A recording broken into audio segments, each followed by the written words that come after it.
الہکم الہ واحد، بے شک تمہارا معبود ایک الہ ہے، ایک معبود ہے۔ پچھلے 2 رکوع میں نا سورہ نحل میں اللہ نے اپنی قدرت کے دلائل بیان کیے، جس کی تفسیر پوری ڈیٹیل سے گزر چکی ہے، تو اس کا بھی حاصل یہی نکلتا ہے کہ تمہارا معبود صرف ایک ہے، کیونکہ کوئی اور اگر ہوتا تو تخلیق میں وہ کچھ تو شرکت کرتا ہے نا اللہ کے ساتھ، کوئی تو ایسا کام ہوتا ہے جو ہم کہتے ہیں کہ اس نے کیا یہ، جب کوئی بھی کام وہ نہیں کر رہا تو وہ کیسے معبود ہو گیا؟ الہکم الہ واحد، لہذا تمہارا معبود صرف ایک ہی الہ ہے، دوسرا کوئی نہیں ہے۔ فالذین لا یؤمنون بالآخرہ، پس وہ لوگ جو آخرت پر ایمان نہیں رکھتے، قلوبہم منکرۃ، ان کے دل منکر ہو جاتے ہیں، وہ پھر بھی نہیں مانتے، کہتے ہیں نہیں بھائی اللہ نے اختیارات دیے ہوئے ہیں، فلاں کو بھی اختیار دیا ہے، فلاں دیوتا کو بھی اختیار ہے، فلاں کے پاس بھی اختیار ہے، اس قبر والے کے پاس بھی اختیار ہے، تو ان کے دل اس بات سے خوش ہونے کے بجائے منکر کا مطلب دل نہیں مانتے ان کے اس بات کو۔ کیوں؟ اس لیے کہ آخرت پر ایمان نہیں ہے، انہیں حساب و کتاب کا خوف نہیں ہے۔ حساب و کتاب کا خوف ہوتا ہے نا تو پھر انسان دلیل سے سوچتا ہے بات کہ میں جو بات کر رہا ہوں اس کا مجھے حساب دینا پڑے گا۔ دیکھیں آپ ایگزامینیشن ہال میں جب بیٹھے ہوتے ہیں نا، ایک تو ویسے ہی کسی نے آپ سے کوئی بھی بات پوچھ لی تو آپ غلط سلط بھی جواب دے دیتے ہیں، کیونکہ آپ کو پتا ہے کوئی پکڑنے والا تو ہے نہیں۔ لیکن جب آپ ایگزامینیشن ہال میں بیٹھے ہوتے ہیں اور پھر آپ کے پاس ایک سوالیہ پرچہ آتا ہے تو آپ کی کوشش ہوتی ہے ہر سوال کا بالکل صحیح جواب دیں، کیونکہ آپ کو پتا ہے اگر میں نے غلط جواب دیا تو نمبر کٹیں گے۔ بالکل یہی انسان کی حالت ہے کہ وہ مختلف چیزوں کو جو اینالائز کرتا ہے، مختلف قسم کے جو تبصرے کرتا ہے، اگر اس کو یہ پتا ہونا کہ میرا ایک ایک تبصرہ نوٹ ہو رہا ہے اور کوئی بات بھی میں نے اگر غلط کی، کوئی کانسیپٹ بھی میں نے غلط پیش کیا تو مجھے پھر اس کی سزا ملے گی، مجھے بھگتنا پڑے گا، تو پھر کوئی بھی شاید دنیا میں غلط نہ کرے، ہر آدمی صحیح بات کرے، سوچ سمجھ کے بات کرے گا وہ۔ تو یہاں بھی اللہ کہہ رہے ہیں کہ مشرکین کو پتا ہے کہ ان کے بتوں نے، ان کے معبودوں نے اور ان کے جو باب ہیں جو قبروں میں جا چکے ہیں، جن کو یہ پوجتے ہیں یا زندوں کو جو یہ پوجتے ہیں، یہ اس کائنات کی تخلیق میں یہ ان کا کوئی حصہ نہیں ہے، یہ ہماری طرح مکمل محتاج ہیں، یہ اپنی بگڑی نہیں بنا سکتے، ہماری کہاں سے بنائیں گے؟ لیکن چونکہ آخرت پر ایمان نہیں ہے لہذا باپ دادا کی رسومات کو فالو کر رہے ہیں، اور جیسے کہ ابراہیم علیہ السلام نے کہا تھا مودۃ بینکم فی الحیات الدنیا، تمہاری آپس میں محبتیں تمہیں شرک پر مجبور کر رہی ہیں، تمہیں پتا ہے کہ اگر ہم شرک چھوڑیں گے تو کلچر سے کٹ جائیں گے، تو آپس کی رشتہ داری کو بحال رکھنے کے لیے اور اپنے ایک قبیلے کی رعایت میں تم اسی برائی کے اندر ہی گھسے ہوئے ہو۔ جیسے کہ آج ہندو کیوں ہندو ہے؟ اس لیے کہ اس کے باپ دادا ہندو ہیں، اس کے رشتہ دار ہندو ہیں، وہ اپنے خاندان کو نہیں چھوڑ سکتا ہے۔ کہ عیسائی کیوں عیسائی ہے؟ اس لیے کہ اس کے وہ رشتہ دار سارے کرسچن ہیں۔ ایک یہودی کیوں یہودی ہے؟ تو ہر مذہب کا ماننے والا اسی بیس پر اسی مذہب پہ ڈٹا ہوا ہے کہ میرے سارے ریلیٹیوز اسی مذہب کو فالو کر رہے ہیں۔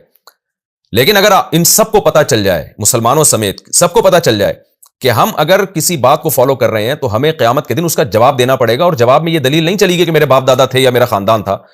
اور یہ دلیل نہیں چلے گی، اور اگر میں جس مذہب کو فالو کر رہا ہوں غلط نکلا تو مجھے جہنم کی آگ میں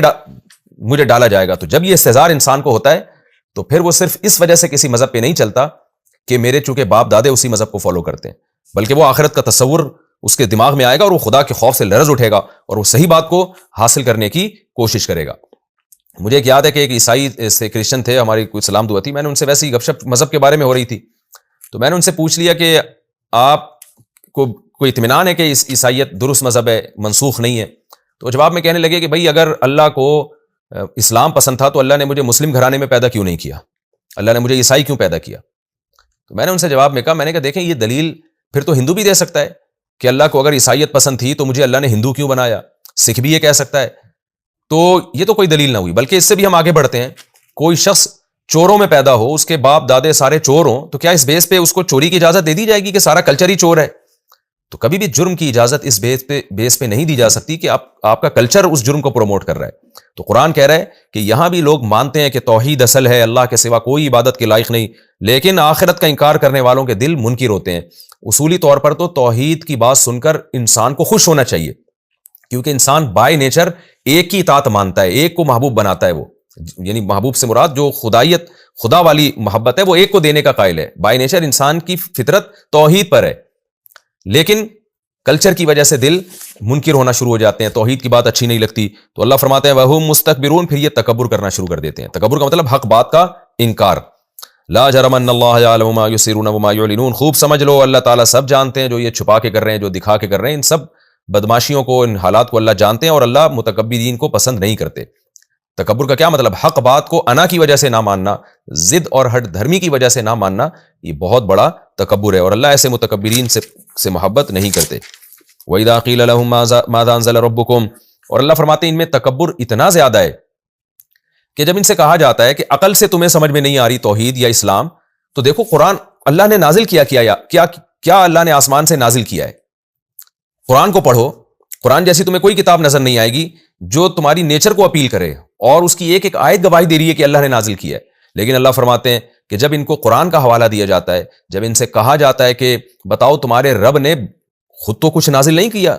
ایسا تو نہیں ہے کہ تمہارے رب نے خود تمہیں گائیڈنس کے لیے کوئی کتاب نازل کی ہو، تو اس میں ذرا جا کے غور کرو. تو جب ان سے پوچھا جاتا ہے تو جواب میں کیا کہتے ہیں قرآن کے بارے میں؟ قالوا اساطیر الاولین، پرانے لوگوں کی قصے کہانیاں. مشرکین یہ لفظ خاص طور پہ استعمال کیا کرتے تھے کیونکہ تورات اور انجیل میں بھی اللہ نے قوم عاد قوم سمود کے واقعات بیان کیے، اور یہ واقعات باپ داداؤں سے چلے آ رہے تھے، کیونکہ یہ قومیں جب ہلاک ہوئی ہیں تو یہ تو ساری یعنی وہاں کے عرب لوگ جانتے تھے، تو یہ باپ دادا سے واقعات نقل ہوتے چلے آ رہے تھے. تو کہتے ہیں یہ تو وہی پرانے قصے کہانیاں اور اس سے زیادہ معاذ اللہ اس کی کوئی حقیقت نہیں ہے. اچھا، جب یہ ان سے لوگ جو پوچھتے تھے نا مشرکین سے، یہ ایک نیوٹرل قسم کے لوگ تھے جو ان سے پوچھا کرتے تھے. وہ یہ اس لیے پوچھتے تھے کہ بھائی یہ مشرکین تو نبی صلی اللہ علیہ وسلم کو زیادہ جانتے ہیں، یہ تو آپ کے ماحول سے واقف ہیں، تو ان سے ہم پوچھتے ہیں کہ محمد صلی اللہ علیہ وسلم جو دعویٰ کر رہے ہیں کہ مجھ پر آسمان سے اللہ کا کلام نازل ہو رہا ہے، اس دعوے میں سچے ہیں یا جھوٹے؟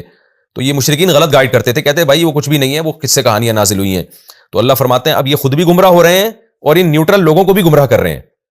تو اس لیے قیامت کے دن یہ اپنا بوجھ بھی اٹھائیں گے اور ان لوگوں کا بوجھ بھی اٹھائیں گے، یعنی یہ لوگ بھی اپنا بوجھ اٹھائیں گے اور ان کا بوجھ یہ بڑے بھی اٹھائیں گے. لیحملوا اوزارہم، یہ ایسی باتیں اس لیے کرتے ہیں تاکہ یہ اپنے کامل بوجھ کو بھی اٹھائیں قیامت کے دن. ومن اوزار الذین یضلونہم بغیر علم، اور بغیر دلیل کے جن لوگوں کو انہوں نے گمراہ کیا ہے، کیونکہ دلیل تو ظاہر ہے نہیں ان کے پاس، بغیر دلیل کے جو گمراہ کیا اساطیر الاولین کہہ کے، اللہ فرماتے ہیں کہ یہ ان کا بوجھ بھی قیامت کے دن اٹھائیں گے، ان پر دگنا عذاب ہوگا. الا ساء ما یزرون، خبردار کتنا ہی برا بوجھ ہے جو یہ قیامت کے دن اٹھائیں گے.